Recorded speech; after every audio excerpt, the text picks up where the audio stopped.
What's good, sports fans? Are you ready to elevate your live entertainment experience? Well, let me introduce you to SeatGeek, an amazing platform that connects you to your favorite events while saving you money. With SeatGeek, you can easily find tickets for sports games, concerts, and so much more, all in one place. The interface is user-friendly, making it simple to browse and compare prices. And one of the best features is the interactive seating chart. You can see exactly where you'll be sitting and how much you'll be spending, ensuring you get the best value for your money. But here's the best part. Check this out. By using my promo code, ChalkItUpSports, you can enjoy a one-time $20 discount on your first SeatGeek order. That's right, $20 off your first SeatGeek order. Imagine catching that thrilling game or concert without breaking the bank. It's a win-win situation. Plus, you'll be a part of a community of fans who eat, sleep, and breathe live events just as much as you do. So what are you waiting for? Click the link in the description to download the SeatGeek app today. And don't forget to use my promo code ChalkItUpSports for a one-time $20 discount on your first SeatGeek order. Get excited. Now let's get back to the show.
Yeah. What's good? This is your boy Tone DeShields the second.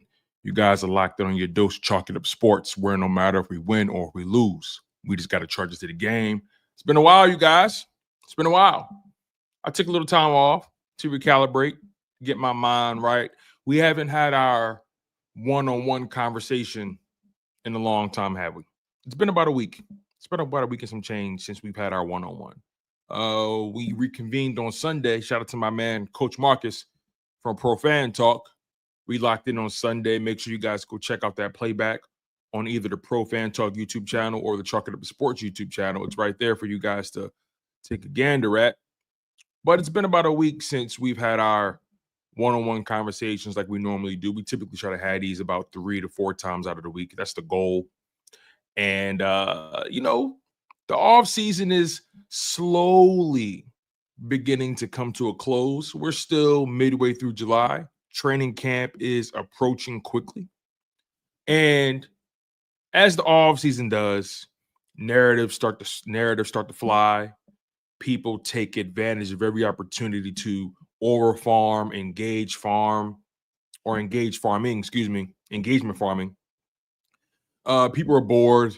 It's the season of the list. Everyone has a list or a ranking or whatever it is, right? Guys are trying to get better. Players, that is. Coaches are trying to reinvent the wheel, try to add new wrinkles to the game plan, so on and so forth. You got rookies coming in trying to learn the lay of the land. A lot of turnover happens in the league, right? A lot of turnover. And what's really interesting about it all is you start to see, or at least people start to expose themselves. And before we get too far into the content, make sure you smash that like button. Make sure you guys are subscribed to the channel. Appreciate the love. Appreciate the support. You guys know what to do. You guys know what your job is. Make sure you smash that like button. On top of that, you guys have access to this content not only on YouTube, right? You can also lock in on Spotify and Apple Podcasts. And if you like the short form content, if you like the reels, if you like the TikToks, check me out on there, man, at Chalk It Up Sports, at Chalk It Up_sports on TikTok and Instagram. So I appreciate the love and I appreciate the support. If you guys are new to the channel, welcome to the fold. It means a lot to me, goes a long way. Hopefully you're here for a long time and not just a good time. So Let's get into the topic of the day. The topics of the day. I have a few topics I want to get to with you guys. We're going to be here for about an hour, maybe 45 minutes to an hour, give or take. And I want to get into this list. That ESPN dropped, or Jeremy Fowler, a journalist for ESPN, a reporter for ESPN. Jeremy Fowler released a top 10 quarterback ranking via ESPN that essentially included the top 10 quarterbacks by way of executives, coaches, and scouts in the NFL. He pretty much scoured the land. I'm sure he couldn't speak to everybody, but he scoured the land for as many executives, as many scouts, as many coaches as possible. And need I remind you, right? The word executive, the word coach is plural, and scouts, those are very vague. Those are very vague, right? And of course, people will never put a name on the bullet. You know, reporters want to maintain their sources. I totally understand that. But when you say executives, when you say scouts or coaches, what executives are you speaking about? Are you talking about GMs? Or are you talking about somebody that just pencil pushes in the cap space? Are you talking about people who make personnel decisions or people who just handle the accounting? When you talk about scouts, are you talking about head scouts? Or are you talking about guys who get sent to West Bumblefuck to go look at whoever? Right? When you talk about coaches, are you talking about head coaches? Or are you talking about quality control guys? Right? Executives, coaches, and scouts, it's vague, right? So we do have to take this list in particular, like all lists, we have to take it with a grain of salt. And it's funny, I told myself I wouldn't allow myself to get worked up by these lists. And frankly, I don't think I'm worked up, but it is content. It is a conversation that I think you and I should have. Because ultimately, people care about it. People care about it. It's a conversation piece. Let's get to the list. Let's not waste any time. Let's not bury the lead here. Like I said, ESPN came out with their top 10 quarterback rankings, okay? And I want to see if I can bring it on screen here for you guys. See if I can bring it on screen. Give me a second here. Make sure you smash that like button. Make sure you guys are subscribed to the channel. I appreciate the love. Appreciate the support. All right. So here's the list here. I typed it in. ESPN quarterback rankings via coaches, executives, and scouts. Jeremy Fowler compiled this list. He consolidated all the data he received, and he was able to come up with this list based off of the data, based off of the research he ascertained from said coaches, executives, and scouts. And at number one, they have Patrick Mahomes. Understandable. Mahomes is a three-time Super Bowl champion. I think Patrick Mahomes is a three-time league MVP. Make sure I got that right here. So yeah, Patrick Mahomes is a three-time Super Bowl champ, two-time league MVP, three-time Super Bowl MVP, six-time Pro Bowler, two-time first-team All-Pro, a one-time second-team All-Pro. He has 3 All-Pros to his name, 2 first-team, 1 second-team. He can retire today, and he's going to the Hall of Fame. Patrick Mahomes, that is. But Mahomes, I think he's the definitive number one. I don't think we argue about that. But let's just get through the list, and then we'll go backwards. So Mahomes, number one. Josh Allen, number 2. Joe Burrow, number 3. Lamar Jackson, number 4. Jayden Daniels, number 5. Matthew Stafford, number 6. Justin Herbert is 7th. Jared Goff is 8th. Jalen Hurts is 9th, and Baker Mayfield is 10th. Shout out to Baker Mayfield, by the way. He's had a very interesting career the past few years.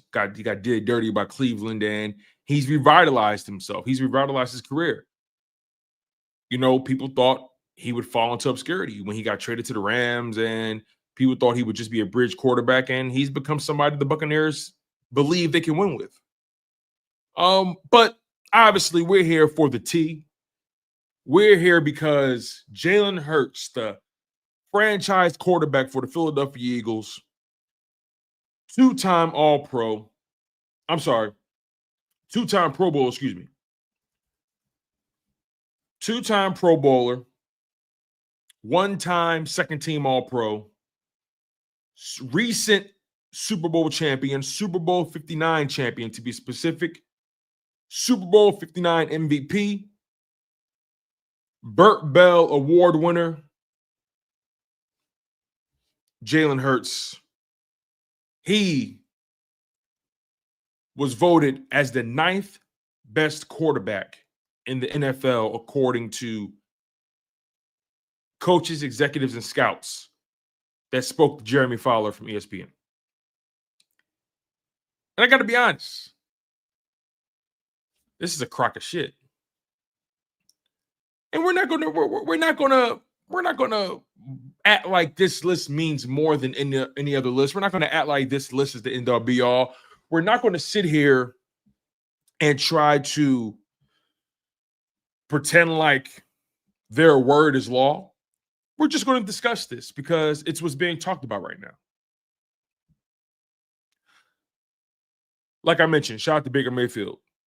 Let's discuss slots 5, 6, 7, and 8, because I think there's no real dispute about those top 4 guys. You can put them in whatever order you want.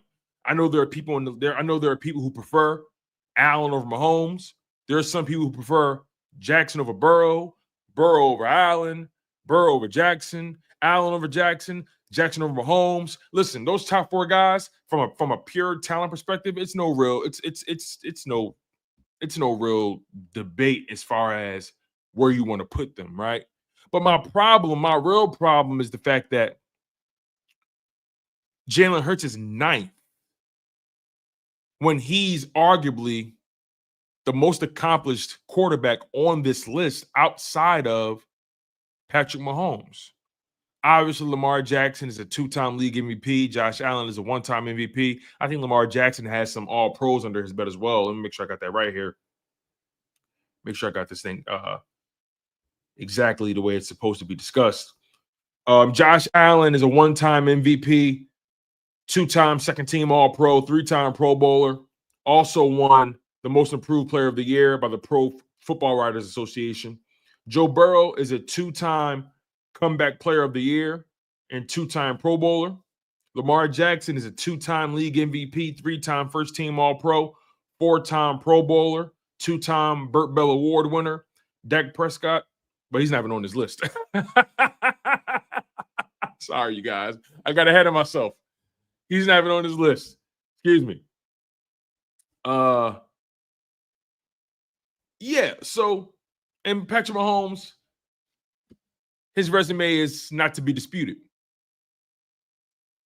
But there's only 2 guys on this list who are Super Bowl, well, 3 guys. There are 3 guys on this list that are Super Bowl champions. Mahomes, Matthew Stafford, Jalen Hurts. Right? There are only 2 guys on this list that are under the age of 35 and are Super Bowl champions. Mahomes, Jalen Hurts. There's only 1 quarterback on this list that has no problem beating Patrick Mahomes in the playoffs. That's Jalen Hurts.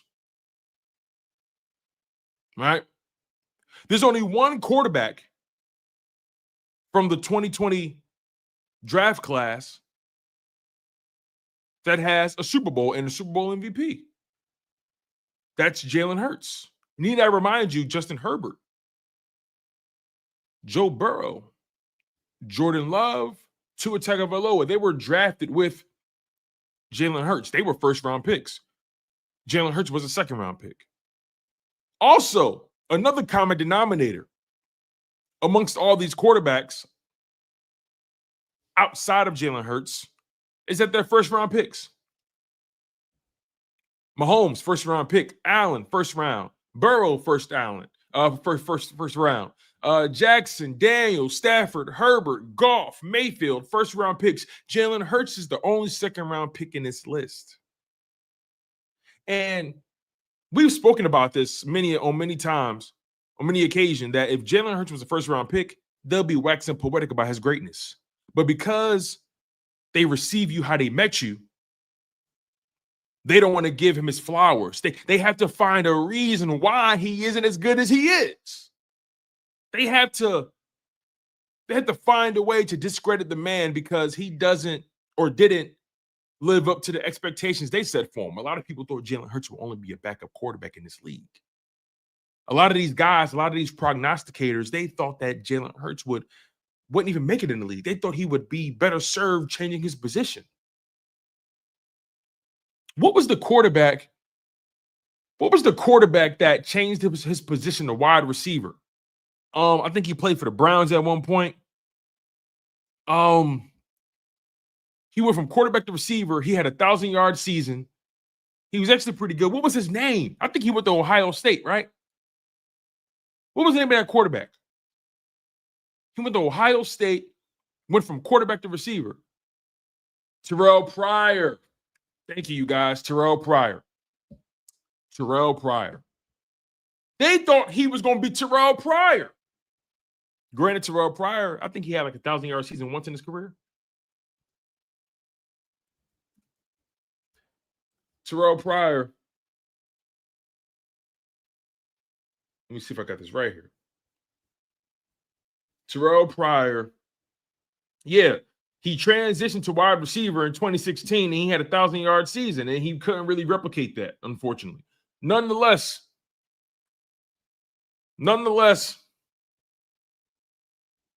I want to go down this list, and I want to focus on slots 5 through 8. And we're going to dog walk this thing. We're going to peel the layers back little by little. Because I, for one, believe Jalen Hurts is a top 5 quarterback in this league. I believe that. I'm not here to convince you. I'm not here to change your mind. I'm here to wax poetic on my platform. You can believe whatever you want to believe. That's okay. You have that right. That's the beauty of football. You have a right to like who you like. But I do want to be fair. I do want to be reasonable. I do want to focus on facts and not feelings. Let me get to the super chat here. Shout out to my girl, Miss Fanny. Thank you, Miss Fanny, for waiting patiently. I appreciate your donation, sis. She said, hey, Tone, nothing against Jayden Daniels, but to put a quarterback with 1 year's worth of stats above Hurts is a slap on both sides of the face. I'm glad you said that, Fanny. I'm so glad you said that. We can start with Jayden Daniels because I don't really have much to say about Jayden Daniels. My position on him is pretty clear-cut. Jayden Daniels, first-round pick by the Washington Commanders, had a fantastic rookie season. Fantastic. Led the Washington Commanders to their first NFC Championship appearance since the freaking 90s. The best thing that happened to them since probably Doug Williams. Sorry if there's a little bit of a Wi-Fi hiccup, you guys. Make sure you smash that like button. But, Fanny, you're right. Nothing against them, but 1 year's worth of stats above Hurts, it is a slap in the face. You want to know why? Because when Jalen Hurts had that 2022 season, you know what they kept saying? They kept saying, nah, we got to see what he does in 2023. We need a larger sample size. That's what they kept saying. We need a larger sample size. Nah, we don't acknowledge RG3 on this show, EH. Sorry. We don't acknowledge RG3. We don't give him the time of day on the show.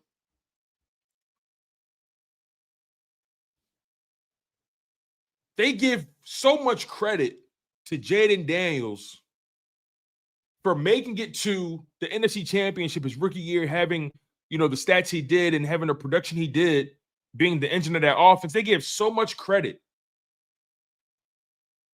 to Jayden Daniels for making it to an NFC Championship game and getting his ass kicked. They have him as a top 5 quarterback with only 1 year's worth of a sample size. Whereas though Jalen Hurts in 2022, and again, we're only talking about the facts, not feelings. Remember, when Jalen Hurts had that spectacular season in 2022, what did they say, y'all? What did they say? I need you in the comment section to fill in the blanks for me. When Jalen Hurts had that spectacular season in 2022, when he came out and burst on the scene and was a second-team All-Pro, runner-up for MVP, made the Pro Bowl, made it to the Super Bowl, outdueled Patrick Mahomes, still lost, but performed at a very high level in the Super Bowl. What did they say? What did they say? They said, we need more, right? We need to see more. We need to see more from that kid before we crown him. We need to see more before we start to say this kid is one of the best quarterbacks in the league. As a matter of fact, you know what they did? They said, hey, listen, how can you say he outdueled Patrick Mahomes and he lost? They were saying that. We're talking about facts, y'all. Y'all can do your research. It's out there. I study these people.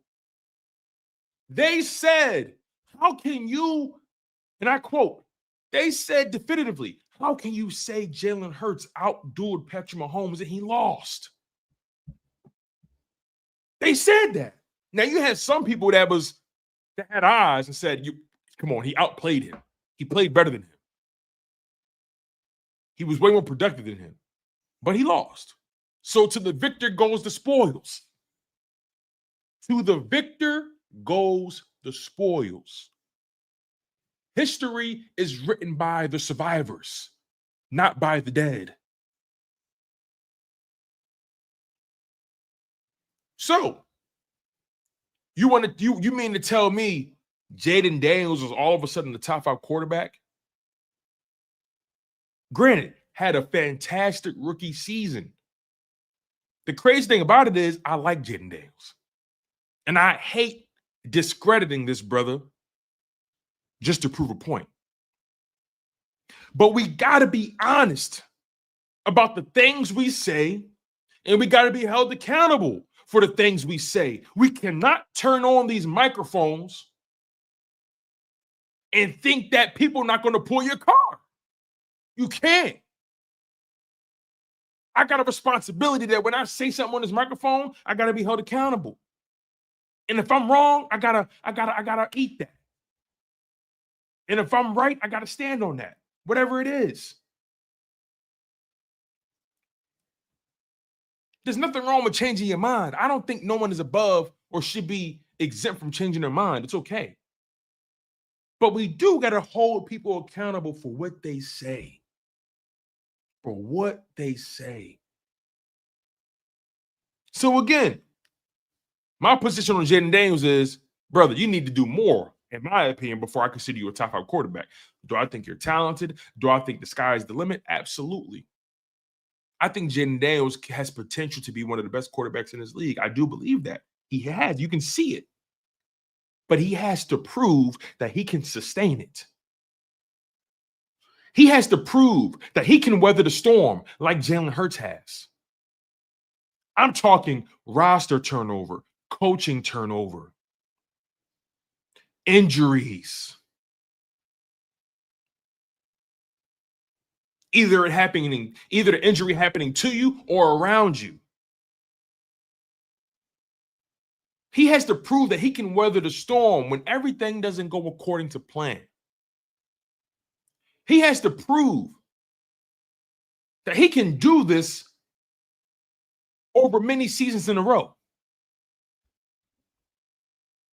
Thank you for the super chat, Fanny.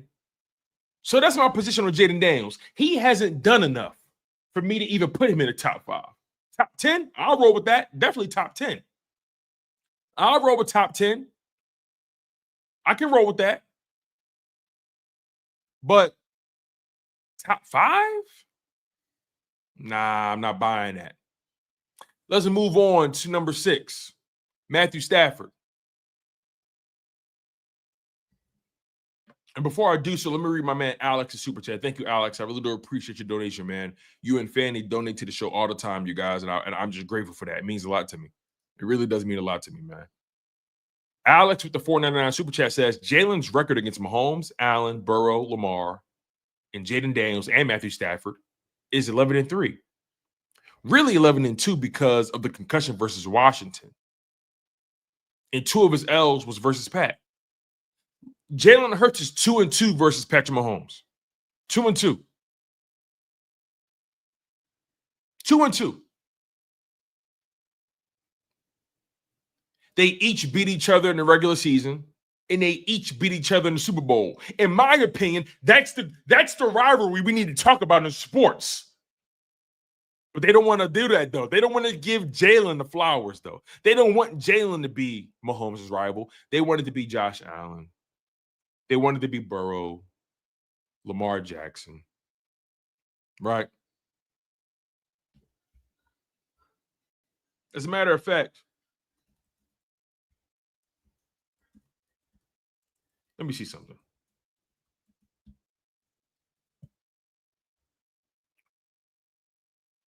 Patrick Mahomes right now in his career has a 3-3 record against Joe Burrow and vice versa. So they both are 2-2 in the regular season against each other, and they're 1-1 in the playoffs. Joe Burrow and Patrick Mahomes have a 3-3 record against each other. Jalen Hurts and Mahomes have a 2-2 record against each other.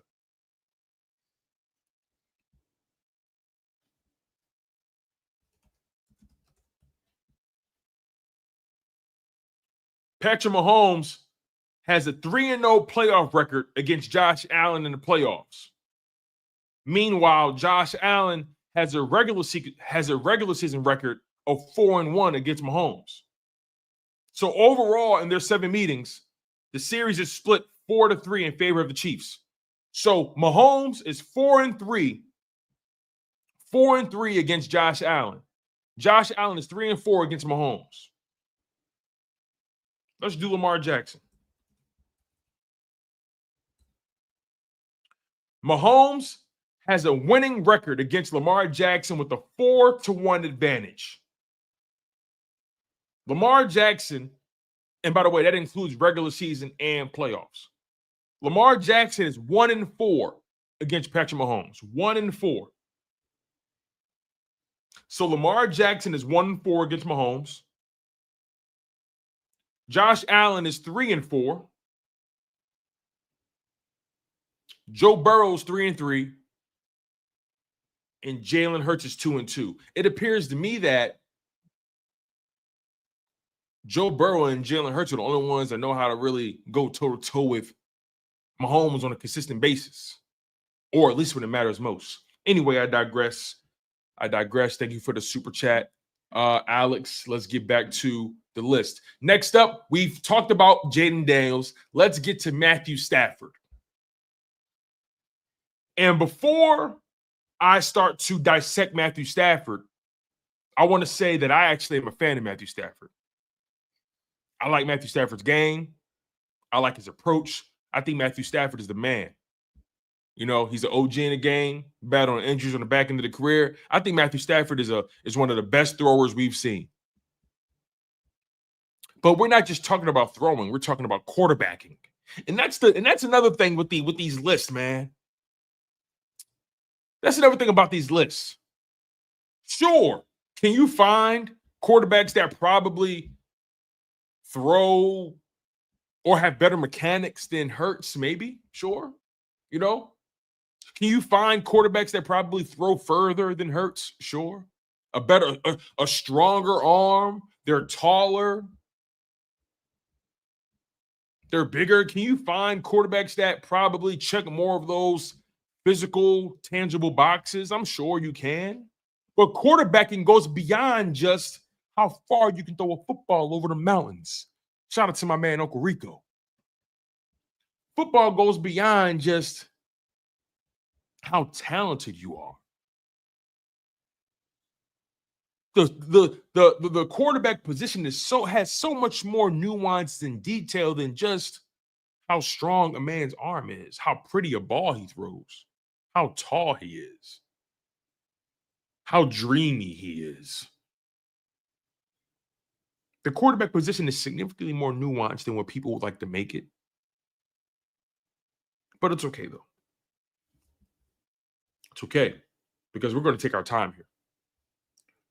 Matthew Stafford, drafted by the Detroit Lions in 2009. Like I said, he's an OG in the game. Drafted by the Detroit Lions in 2009, and during his time in Detroit, the best weapon he had was Calvin Megatron Johnson. That was the best weapon he had.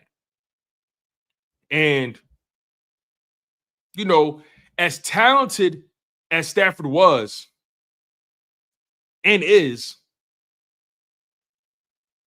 regardless of that, during his time in Detroit, he couldn't win football games. They couldn't win enough. They couldn't win football games consistently. Despite how talented he was and is, his career in Detroit proves that quarterbacks need help. It doesn't matter how talented you are. It doesn't matter where you were drafted. You're only as good as the pieces around you. That goes for coaches as well. You want to find Hall of Fame coaches? Go look at the rosters they were able to cultivate. You want to find Hall of Fame quarterbacks? Go look at the guys they played with. It's just that simple. It's really that simple. And he still had Megatron, and they still couldn't win, which tells you just having a number one wide receiver is not enough. Got to have a line to block. Got to have a good enough running back. You got to have a good enough tight end to do his job. You got to have a good enough defense, right? Got to have competent coaching. So much nuance goes into why a quarterback is successful. But we like to ignore those nuances when we dismantle quarterbacks. I'm going to acknowledge the nuances on both sides.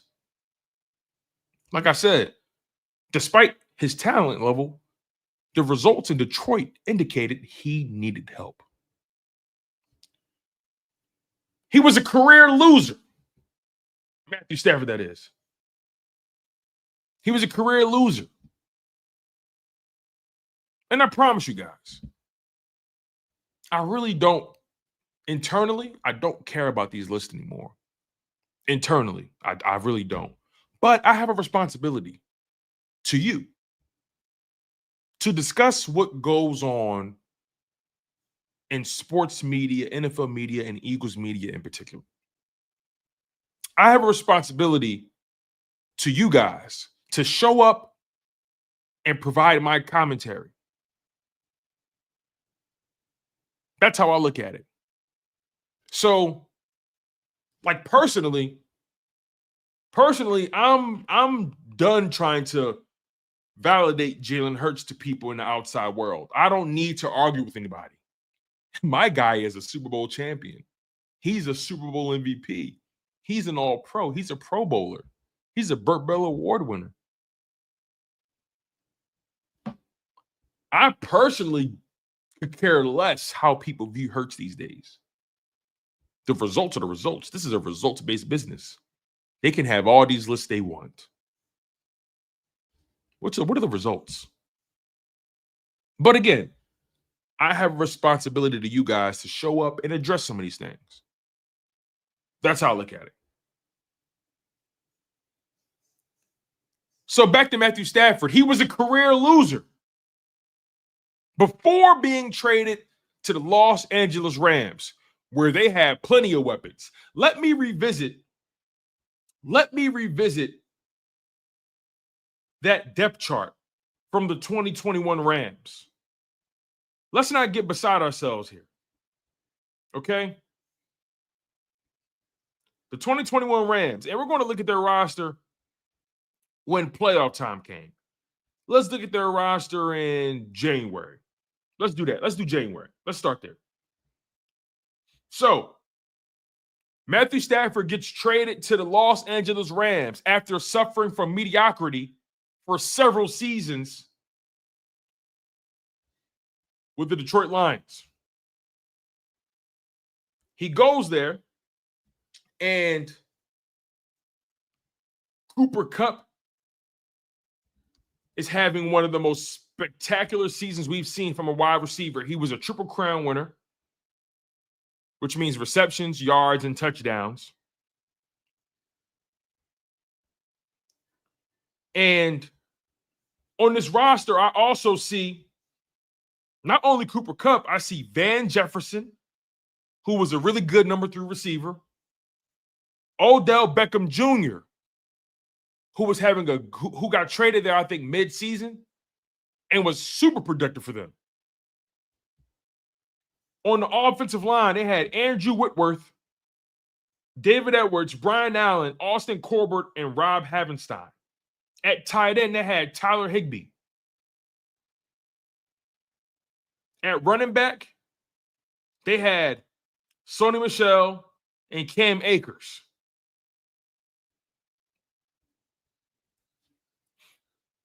On defense, Aaron Donald, Greg Gaines, Ashawn Robinson, Von Miller.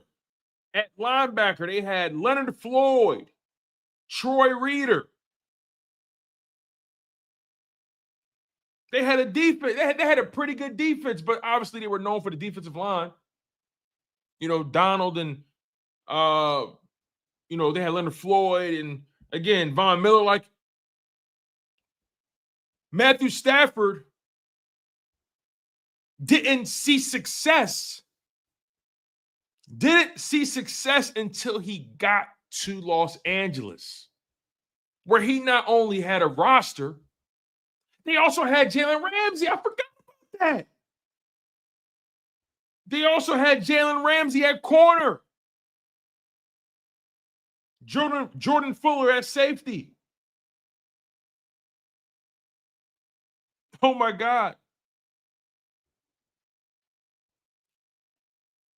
Matthew Stafford didn't see success until he got to the Rams in Los Angeles, where he got that roster, where he got that head coach, Sean McVay, who's one of the most spectacular coaches of this generation. That's a fact. Granted, he managed to leverage that. He managed to leverage that into a Super Bowl victory. They went on an amazing run. Shout out to Matthew Stafford for getting it done. I got respect for Matthew Stafford for getting it done when he got the opportunity. That's the one thing I respect, though. When Matthew Stafford got the opportunity, he got it done.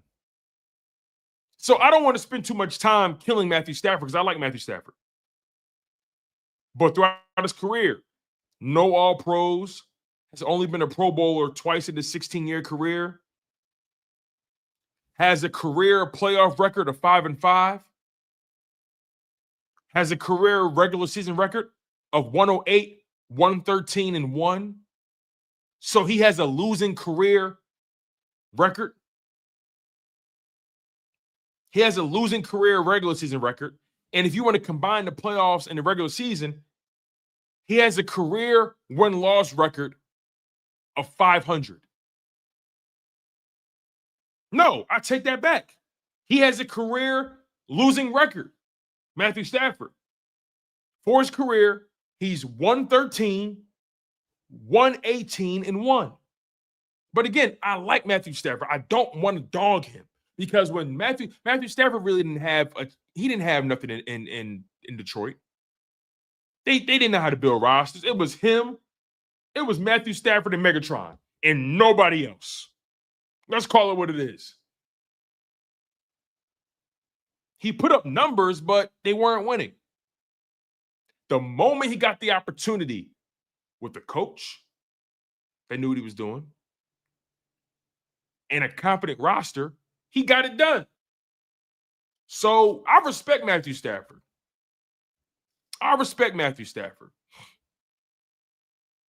I actually don't have a problem with Matthew Stafford being 6. Matthew Stafford can actually stay right at 6. I may even move him back to 7. But I think Matthew Stafford can stay at 6. But Jayden Daniels got to come down.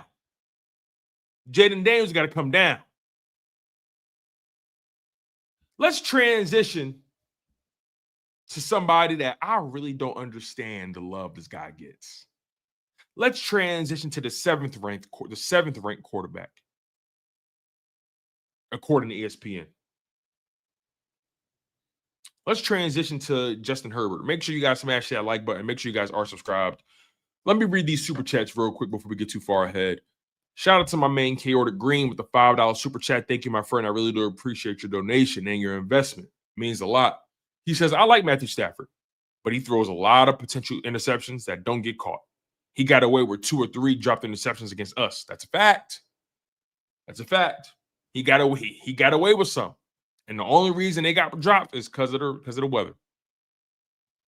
And one of them, Isaiah Rodgers just got mossed. But nonetheless, I like Stafford. I do. You know, I like watching Stafford play, if I'm being honest with you. Thank you for the super chat, Chaotic. Fanny back again with the super chat. Thank you, ma'am. Super grateful to you. She says, through 4 coaching changes, Hurts was the constant. Still won. The other players on the list had the same coaches. Still lost. I'll take my quarterback 1. You know what, Fanny? I'm glad you brought that up. Because you see with Jalen Hurts, for the most part, he gets guys hired. You come rock with Jalen Hurts, he gets you a job. He gets you a head coaching job. When it comes to OCs, Jalen Hurts is 2 for 3.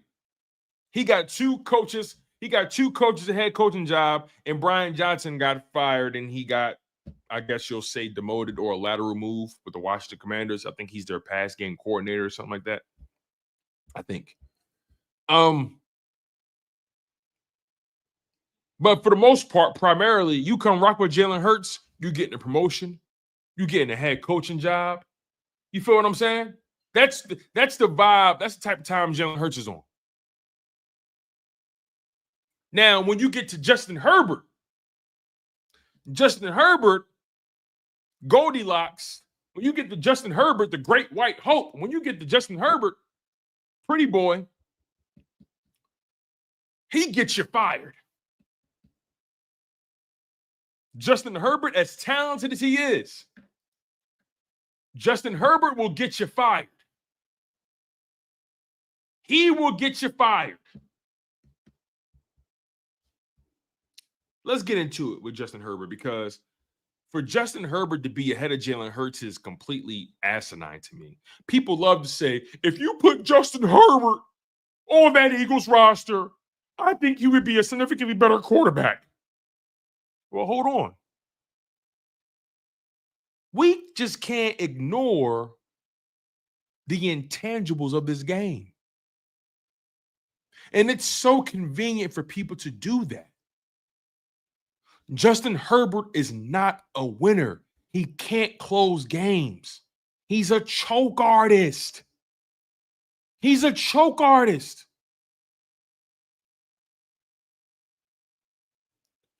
Like, we can't keep giving guys credit for just the stats. We just can't keep doing this. We can't keep talking about these hypotheticals like Justin Herbert wouldn't last 24 hours in Philadelphia. He wouldn't. He would crumble under the pressure. He's in Los Angeles. where it's sunny all the time, when the weather is perfect.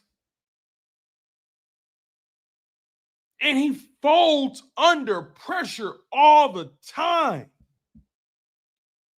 We cannot keep forgetting about that. Justin Herbert was drafted by the Chargers in 2020. And like I said, from a bird's eye view, you'll look at Justin Herbert, the stats, you'll look at the physical profile, and you'll say, whoa, this man can't do no wrong. This brother's awesome. Look at the numbers. I mean, Justin Herbert, I think he has like the most passing yards for any quarterback in their first 5 seasons, something like that, right? Justin Herbert has thrown for over 4,300 yards, over 5,000 yards, over 4,700 yards. In the past 2 seasons, he's thrown for under 4,000. He throws the pill. He throws the pill. He can throw a football over the mountains. Justin Herbert can throw a football through a damn door. Justin Herbert has a rocket. He could throw a football through the hull of a ship. But it's not enough.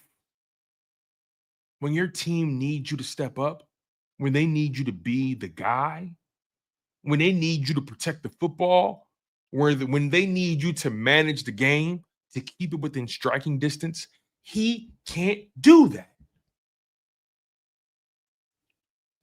He's tall. He has a big arm. He sucks. He sucks.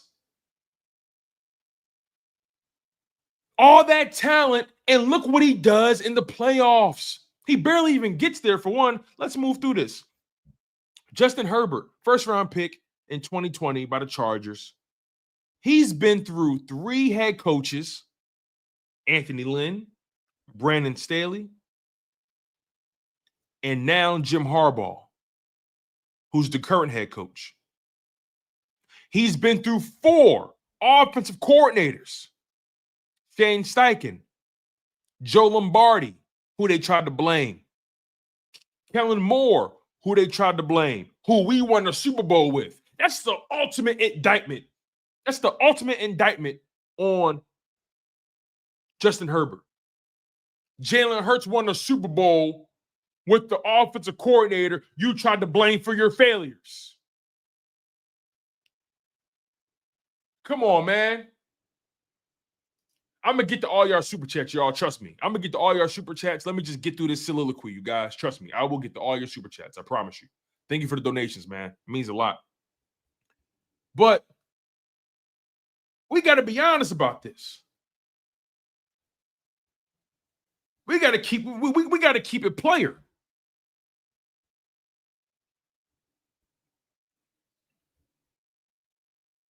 He's been through 4 offensive coordinators. Not for good reason, by the way. Remember what I told y'all. Jalen Hurts, he's been through a lot of coordinators as well.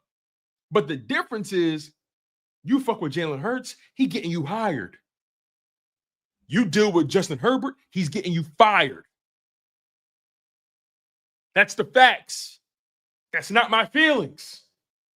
Those are the facts. Those are the results.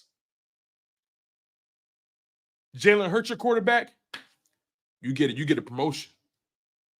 Justin Herbert, your quarterback, you get a demotion.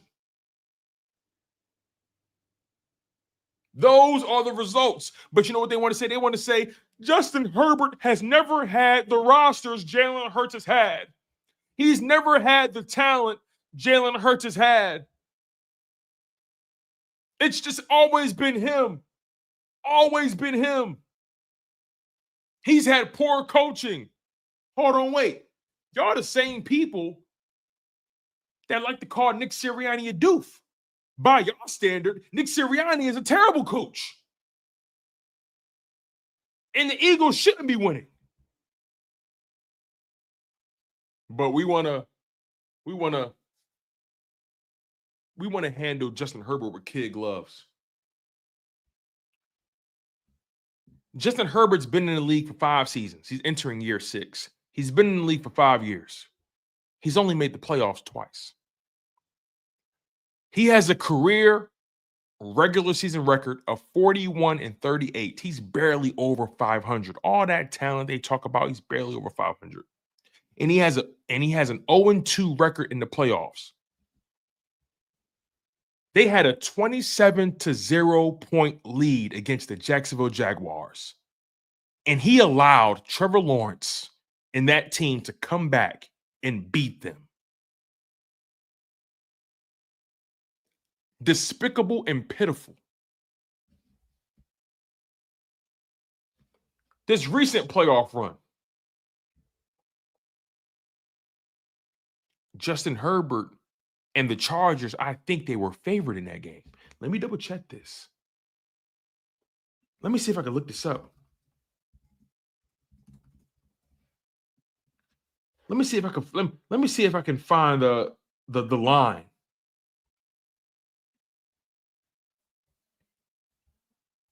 Let me see something.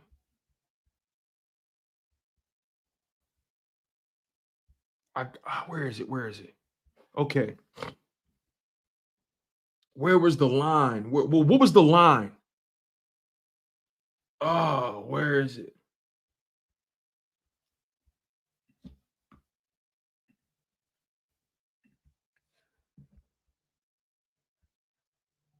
Can somebody tell me what the line was for that Chargers Texans game, the wild card round? Let me see. Here it is. Found it. It says here, the Los Angeles Chargers were favored to win the wild card game against the Houston Texans with a point spread of -2.5 and a money line of -162. The Chargers were favored to win that game. -2.5.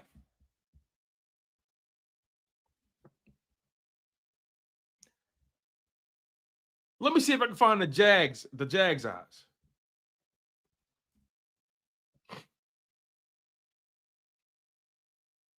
Another game. The Los Angeles Chargers were favored to win the wild card game against the Jacksonville Jaguars by 1.5 points with a money line of -135 for the Chargers and +115 for the Jags. So 2 playoff games where Justin Herbert and his Chargers were favored to win, and he blew it.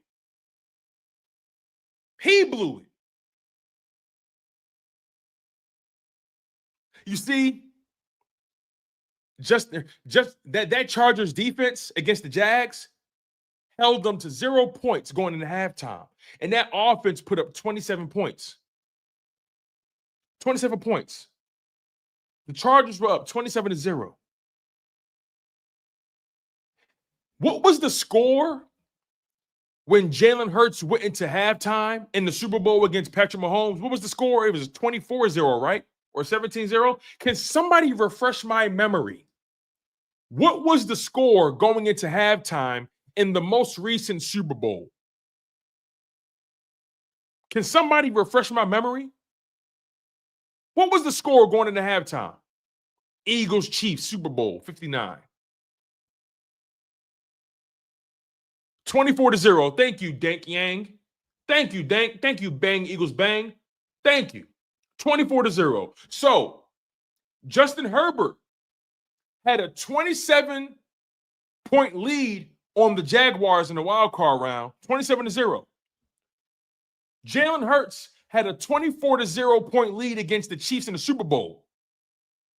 Can somebody tell me what the results were? One guy kept his foot on the fucking gas and didn't let up and smothered them and beat them into submission. That is Jalen Hurts. The other guy folded and couldn't even get field goals, couldn't even get first downs or sustain drives, and allowed a quarterback that threw 4 interceptions to come back and beat them in the wild card round. But Justin Herbert is better than Jalen Hurts? I thought crack was out of style.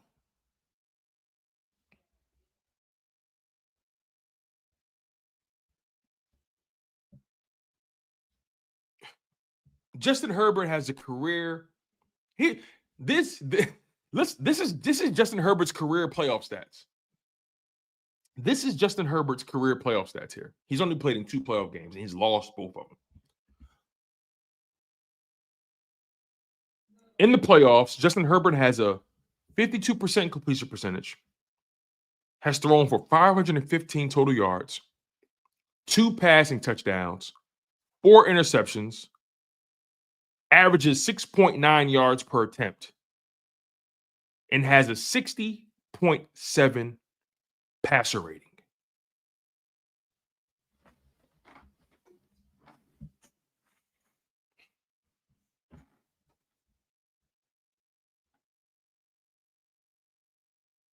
This stuff is hilarious to me. And I promise you guys, I'm going to get to all your super chats. I promise you. I just got to get through this Justin Herbert dismantling. But like they say, he throws a pretty ball. But he doesn't check those intangible boxes. He checks the tangible ones, right? He throws for a lot of yards, throws for a lot of touchdowns, right? He doesn't win. You can't trust him. But he's a better quarterback than Jalen Hurts. By the way, and this would be my final point on Justin Herbert, because we're going to have to move on to Jared Goff. My final point on Justin Herbert.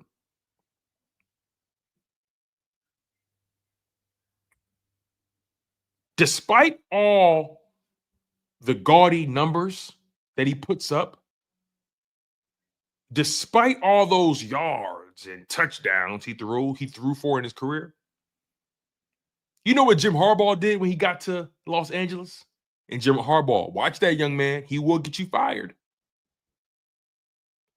Despite all those stats that people love to laud over when it comes to Justin Herbert, I want to test y'all.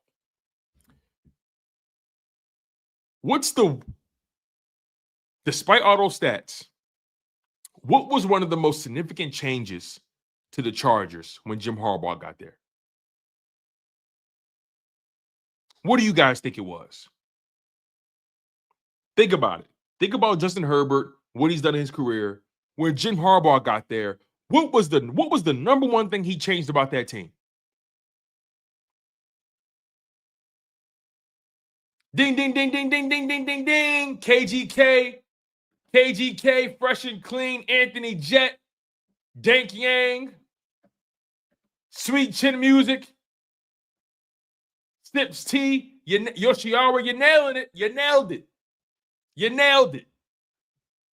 You nailed it. They said Justin Herbert. Yeah. We're going to throw the ball less. Jim Harbaugh got there and said, yeah, Justin, the way you've been doing this, it's not winning football. You can't win like this. We're going to throw the ball significantly less. And we're going to run the ball significantly more. What does that sound like? And by the way, they had a top 5 defense too. Thank you, Yoshiara. Thank you, Yoshiwara. They had a top 5 defense, a top 5 running game. And Justin Herbert did what with it? You see, they get so caught up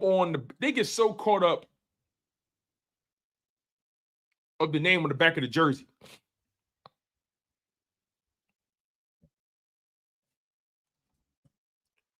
They like to say Jalen Hurts got this guy, got that guy.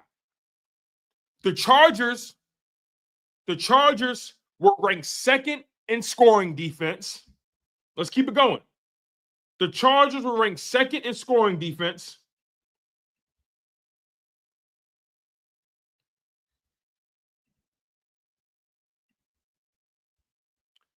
They were top 10 in passing defense, the Chargers.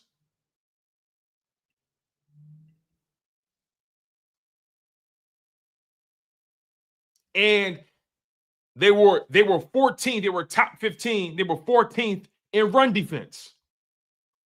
But grand total,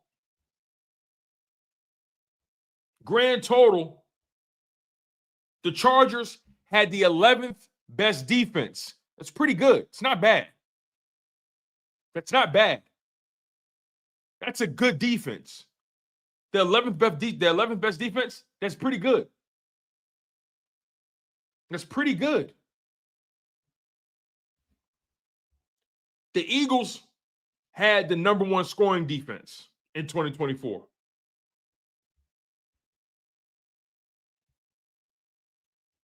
The Eagles had the number one scoring defense in 2024. The Eagles were giving up an average of 18.1 points per game, and the Chargers were giving up an average of 18.5 points per game. So basically, listen, forget the yards. The Chargers were not giving up points. The Eagles were not giving up points.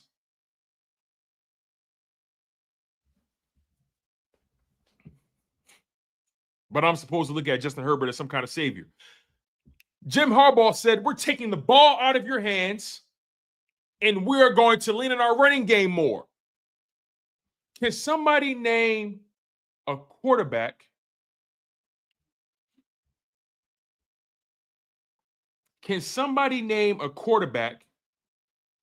that they try to indict for that same play style? Can somebody name a quarterback who they try to take credit from for being a part of a balanced offense? You guys are on fire. Don't stop now. Y'all know this quarterback very well. Jalen Hurts, bang goose bang. Jalen Hurts. You see, they criticized Jalen Hurts for buying into the system and allowing Saquon to cook. But they praised Justin Herbert for throwing less. Lamar Jackson. They ran the ball the most in comparison to, like, the Eagles and the Ravens ran the ball the most, and the Eagles and the Ravens passed the ball the least. It's crazy, right? They criticize Hurts for things that they don't want to bring up when it comes to these other guys. Before I get to Jared Goff, I want to get to y'all super chats. Thank you so much for donating, you guys. You guys are awesome. Let's get to all these super chats. We're not going to skip not a single one. All right. Let's get to the next guy, Anthony Perry. Anthony Perry with the $5 super chat. Thank you, Ant. I appreciate you.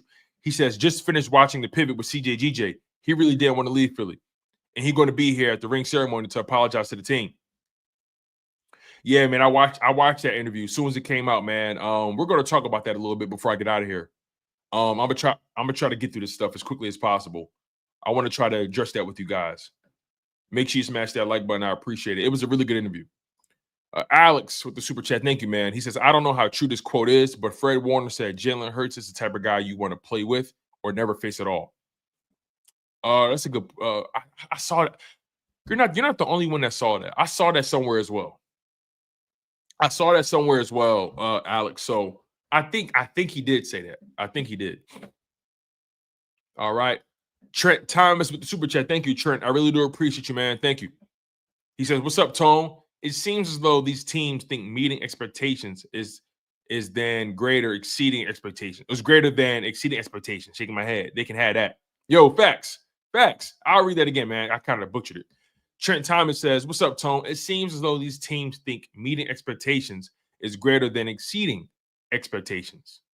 They can have that. I'm with you, Trent. We trying to exceed expectations here. Thank you, Sweet Chin Music, for the super chat, my guy.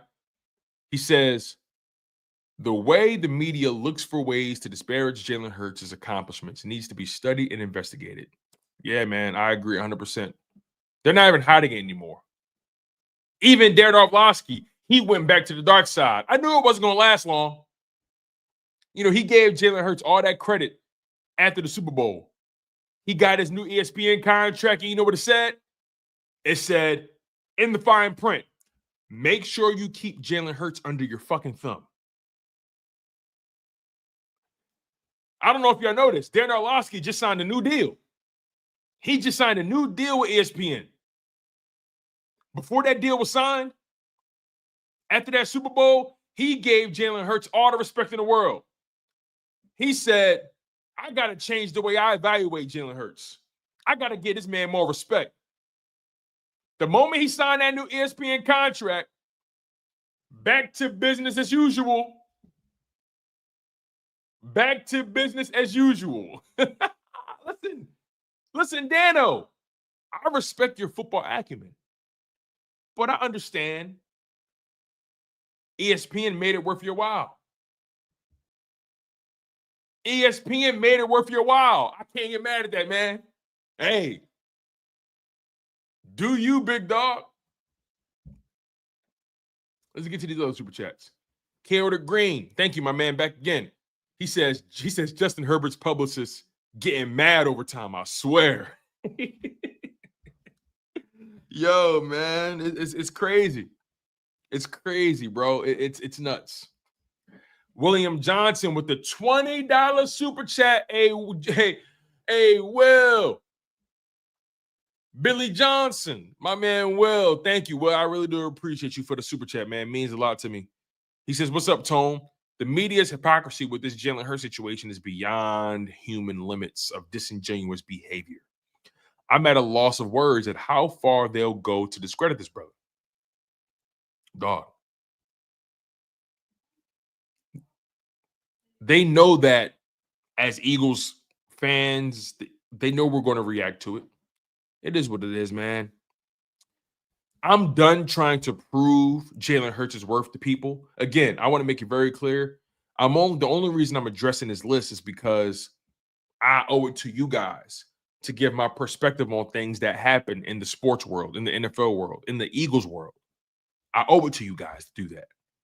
You know, personally, in my heart of hearts, I don't give a damn how they feel about Jalen Hurts.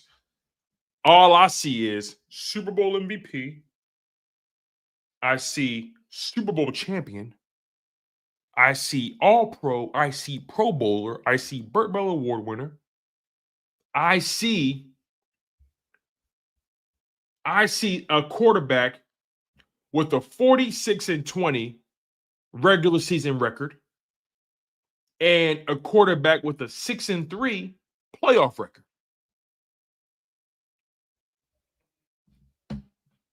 I could care less what they think, but it is fun to talk about.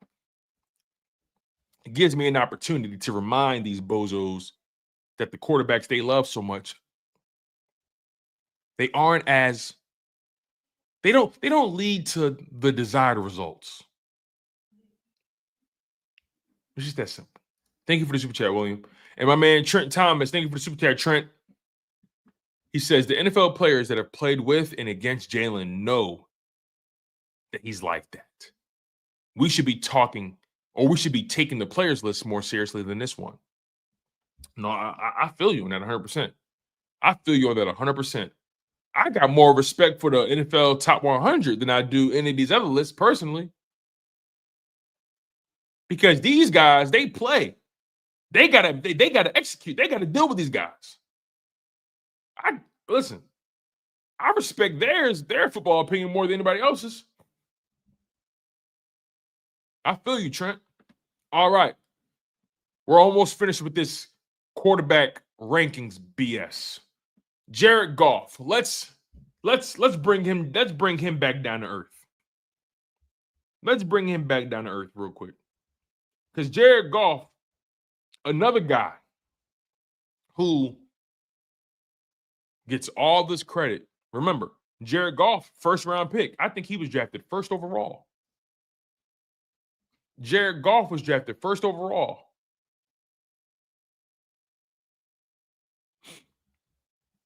And he was drafted by the Rams in 2016. And when he got drafted in 2016, Jeff Fisher was his head coach. Now, we all know Jeff Fisher is one of the worst head coaches in NFL history. We all know that. I don't understand how he ever got jobs, but we know Jeff Fisher is one of the least productive head coaches in NFL history. Nonetheless, Jeff Fisher was Jared Goff's quarterback in his rookie year in 2016, and Jared Goff was awful. He was absolutely dog shit. And to be specific, he lost every single game that he played in his rookie year, threw 5 touchdowns and threw 7 interceptions. And threw for just over 1,000 yards. That was the Carson Wentz draft.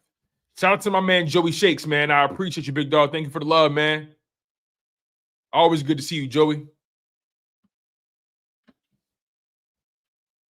But then Jeff Fisher is out. Sean McVay is in. And Sean McVay completely turned Jared Goff's career around. Completely. In LA, Jared Goff had a 42-27 career regular season record. That's really good. That's really, really good. But those final 2 seasons, I think the Rams realized that this guy has a ceiling.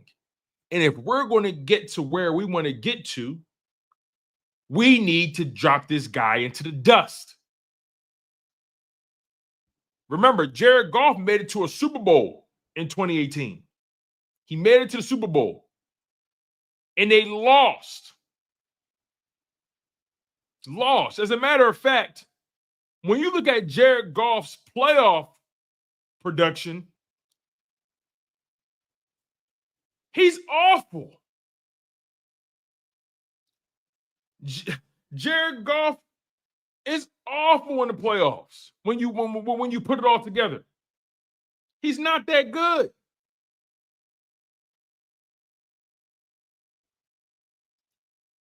Jared Goff has a career 81-52-1 record, which is really good, by the way.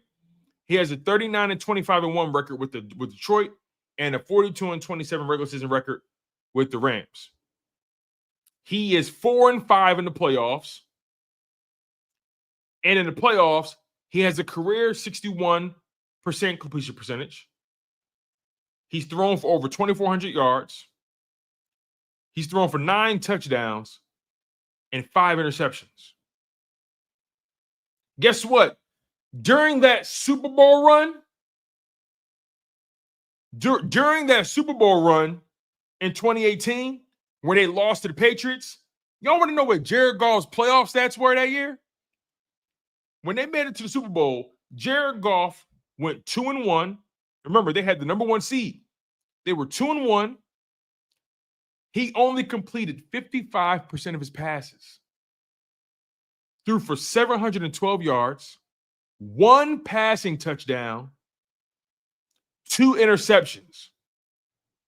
Was averaging 6.7 yards per attempt and had a 71.7 passer rating.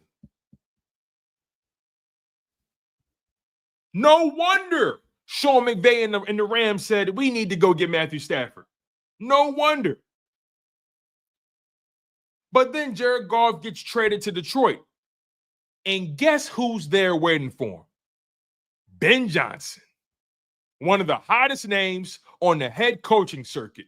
The new head coach for the Chicago Bears. Ben Johnson, one of the hottest names in coaching circles. Created one of the most electric offenses we've seen over the past couple seasons. with the Detroit Lions. Ben Johnson. So,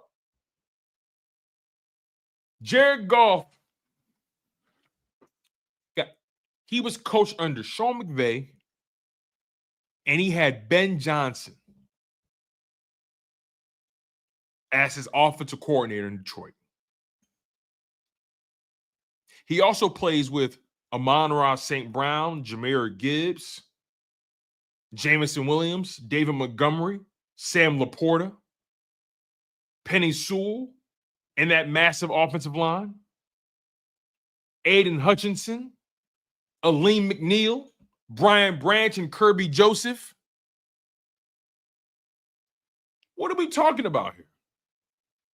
Do we accuse Jared Goff of being carried? Because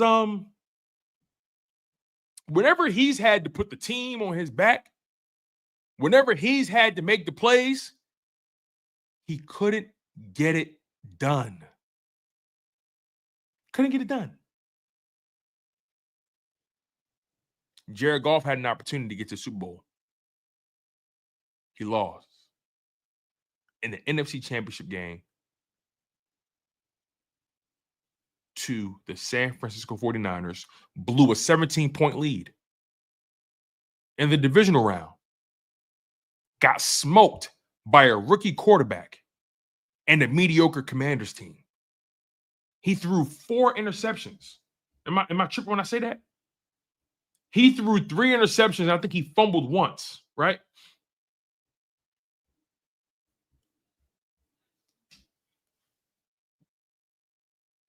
But this guy is better than Jalen Hurts. In the Super Bowl, you know what they said? Hey, stop Saquon. Force Jalen Hurts to beat you. Force Jalen Hurts to beat you. And you're golden. What does Jalen Hurts do? He says, hold my beer. I got something for that ass. As a matter of fact, I got a 77% completion percentage for you. I got 221 passing yards for you with 2 passing touchdowns. I'm averaging 10 yards an attempt for that ass. I got a 119.7 passer rating on that ass. I got 11 rush attempts and 72 rushing yards and a rushing touchdown for that ass, averaging over 6 yards an attempt for that ass. Come on, man. Come on. When Jalen Hurts made it to the Super Bowl in 2022, Miles Sanders was nowhere to be found. Kenny Gainwell, nowhere to be found. He put the team on his back.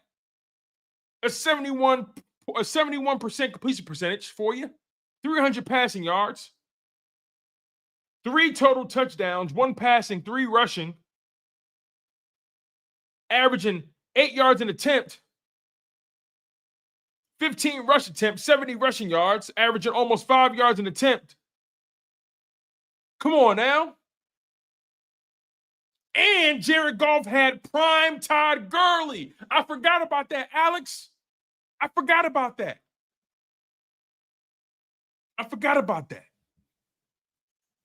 Goff had a roster. Herbert has had rosters. Why are we acting like Herbert's never had a roster?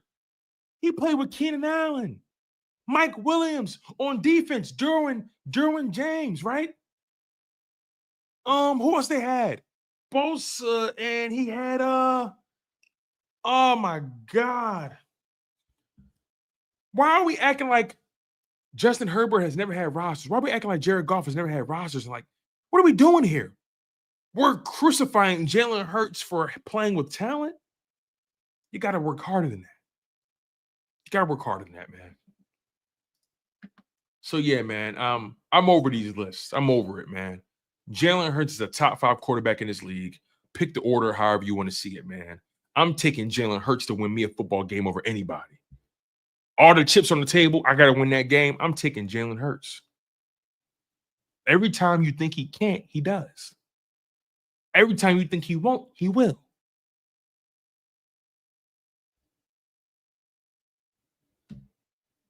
Every time you think he's destroyed, he rebuilds. That brother inherited a 4-11-1 Eagles team. 4-11-1.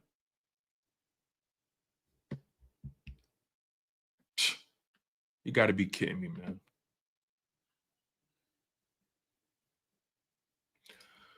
Dank Yang Gang. Thank you for being a member, man. I appreciate you. Says here, Jalen was 15th in the NFL top 100. He was the fourth quarterback on the list. That's dope, man. That's fire. I love that. I love it. Ant Perry with the super chat. Thank you, man. I appreciate it. He says Goff plays with super teams as well. Look at the teams he's played with, even on LA. Yeah, man. Goff has played with talent. Herbert has played with talent. Matter of fact, man, before I transition to my next topic, let me look at the roster that Justin Herbert had in 2020 when he got drafted. He had prime Austin Eckler.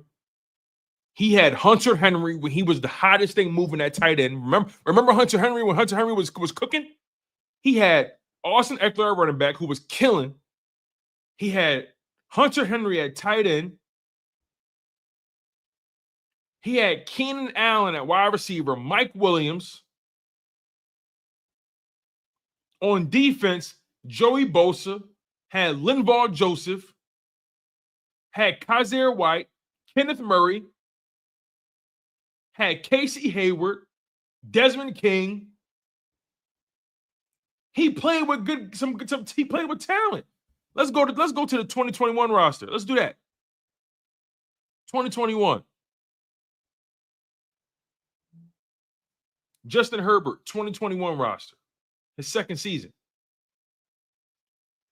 Austin Eckler, Jared Cook, Donald Parham, Rashawn Slater, Corey Linsley, Mike Williams, Keenan Allen, Jalen Guyton, Joey Bosa, Linval Joseph, Uchenna Nwosu, Drew Tranquil, Derwin James, Chris Harris Jr., Asante Samuel Jr. when he burst on the scene, Kaiser White still. He had talent. Let's go to 2022. Let's go to 2022. Mike Williams, Keenan Allen, Joshua Palmer, Rashawn Slater,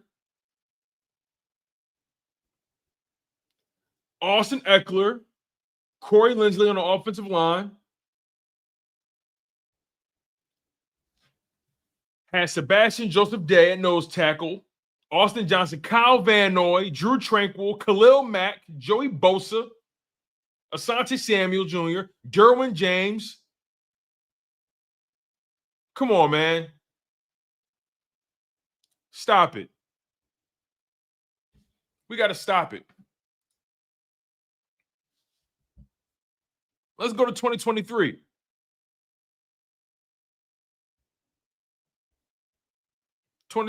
Justin Herbert's roster. Austin Eckler, Joshua Kelly, Quentin Johnston, Keenan Allen, Joshua Palmer, Rashawn Slater,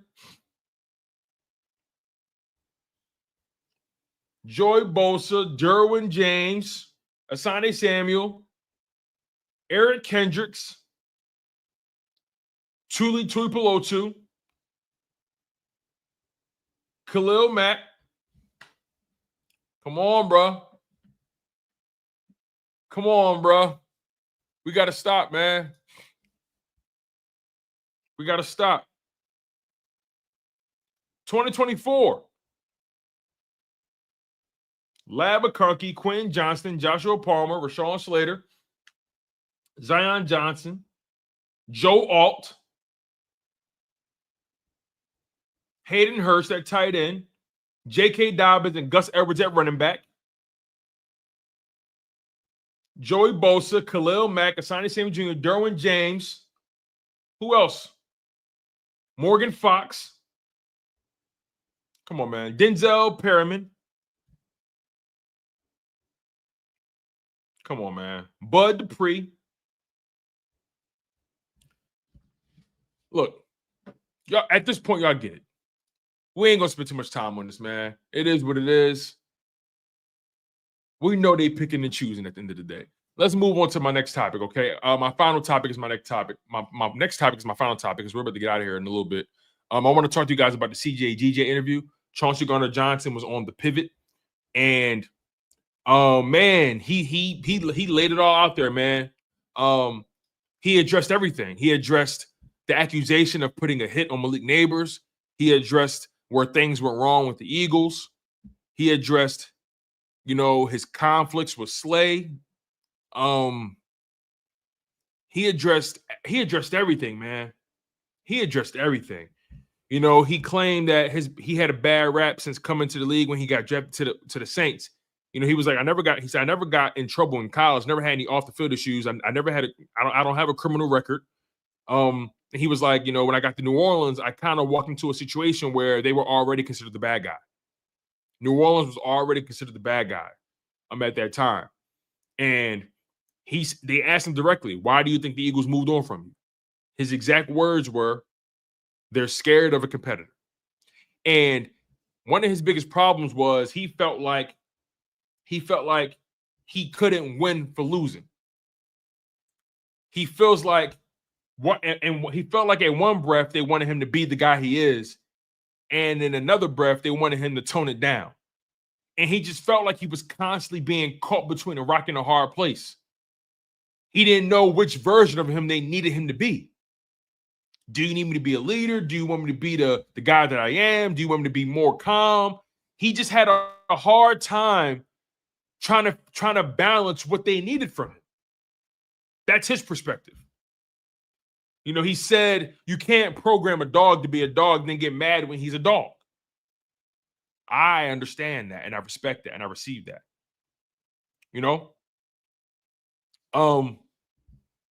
He said he never had a problem with any of his teammates, and if anything ever came up, they addressed it, and he just felt like things were always blown up more than what it was. He just felt like he was misunderstood most of the time. He even went as far to say, yo, I love my guys. Reed Blankenship, he asked me to be a part of his wedding. I got love for my guys. My guys got love for me. And I'm paraphrasing, of course. He even went as far to say, listen, he takes full accountability for his role in every situation he's been in. He spoke about how growing up, he struggled with his emotions and he struggled with towing that line and his outburst, right? He struggled with it. And as an adult, as a man, he's mentioned how he sought out counsel. He's sought out help, be it via therapy, leaning on his grandmother, and even seeking counsel from coaches, especially coaches that he feels like can understand him or he can relate to. And every time he came to a coach, they would just say, hey, just keep doing what you're doing. Just keep being you. Keep doing what you're doing. So you can understand how a guy like that is confused.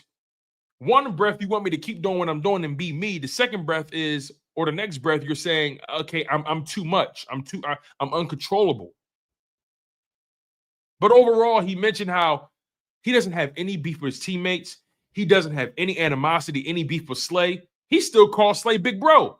He even went as far to say, yo, I had a fat head of Slay on my wall when I was a kid. He said he had a fat head of Slay on his wall. He said he got real love for Slay. And he even mentioned how he got into it with Josh Jobe a little bit.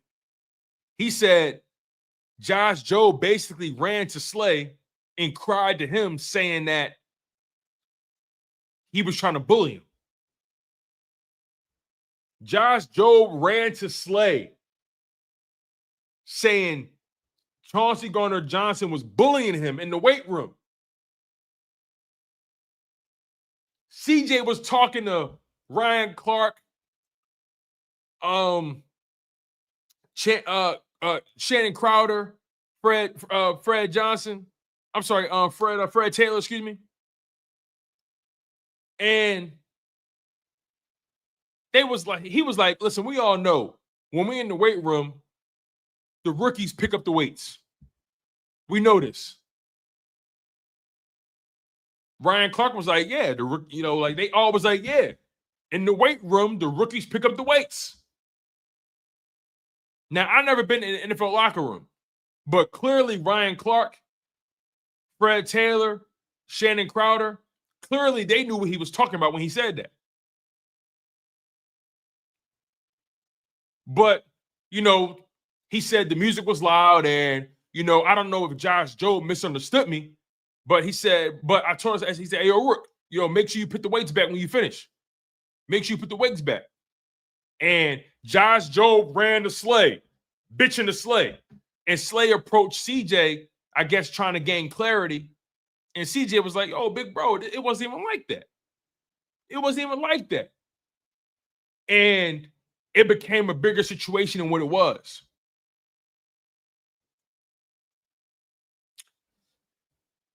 But he made it very clear, like, me and Slayer, I have no problem. That's what he says.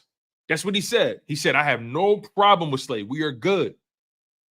He said, I can't wait to go to the ceremony and get our rings. I want to talk to the guys. I want to hug the guys. I want to apologize to a lot of those guys' faces because when I got traded, I was bitter and I was upset. And I said that the Eagles will never win another Super Bowl without me. And he admits that was disrespectful. And he should have never said that because it's a lot of guys on that team that he respects, like Lane Johnson, right? Like Reed Blankenship. Like he mentioned some guys' name. He got a lot of respect for guys in that building, and he wished he never would have said what he said because he want the best for those guys. And he been through the trenches with those guys. And he was just in pain. He was hurting because he really wanted to be in Philadelphia. His family was transitioning there. His kids in school there. He bought a house there. He was ready to grow roots there. And he just felt like he was misled. And he felt like the whole notion about his contract being unmanageable or being a heavyweight on the cap was BS. And I actually agree with him on that. He signed a 3-year, $33 million deal. He mentioned how his contract was incentive-based. He got a $15 million bonus. He said he only made $1 million in 2024.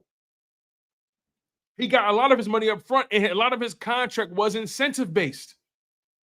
And his contract was structured in a way that if any restructures were necessary, they could get it done to pay the young guys. He said the fact that my contract was so-called unmanageable or his contract was heavy was he calls BS on that. And I agree with him. I agree with him on that. We know it wasn't about the money. We know it wasn't about the contract. Something else went down, and we'll never know what it is. We'll never know what it was. We'll never know what it was. But again, man, I'm not going to spend too much time on this because what's done is done, but I got a lot of love for CJ Gardner-Johnson. He always going to have a place in my heart. Listen, man, CJ Gardner-Johnson, his name is written in stone in Philadelphia. His name is written in history books here. He understood our culture. He fit right in. So it's unfortunate. It's unfortunate that CJ couldn't run him back with Philly. And full disclosure, when he got traded, I was pissed off. I didn't like it. But as a spectator, as a fan, I personally got to move on. I got to move on, But I can't tell that brother how to feel. I can't tell that brother when to move on, how to move on. I can't tell him that because this is something he experienced. And watching him in that interview, he seems like a genuine dude. He seems like a good man. He seems like somebody that means well. But he admits that he has demons that he's been battling throughout his life. And he's doing the best he can to manage it and doing the best he can to be the best version of himself that he can. He even mentioned how when he got traded to Houston and DeMeco Ryans reached out to him. DeMeco Ryans reached out to him, the head coach. He said, I ain't gonna lie, coach. I'm struggling right now. I'm struggling. And D'Amico Ryan said, take all the time you need. You'll be okay. We got you. Take all the time you need. So, I wish CJ the best. I really do. I wish CJ the best. Like, he even shouted out Jalen Carter. He's like, yo, like, I wish I didn't say what I said because I got guys in that team I really love, man. We got guys I really love. It's guys in that team I really got love for. So, shout out to CJ, man. It was a great interview, a great conversation. We got some more insight into who he is. I thought it was really necessary for Ryan Clark, Shannon Crowder, and Fred Taylor to be the ones that had that conversation with him. I don't think we could have got that conversation anywhere else. And I'm looking forward to seeing CJ have a great career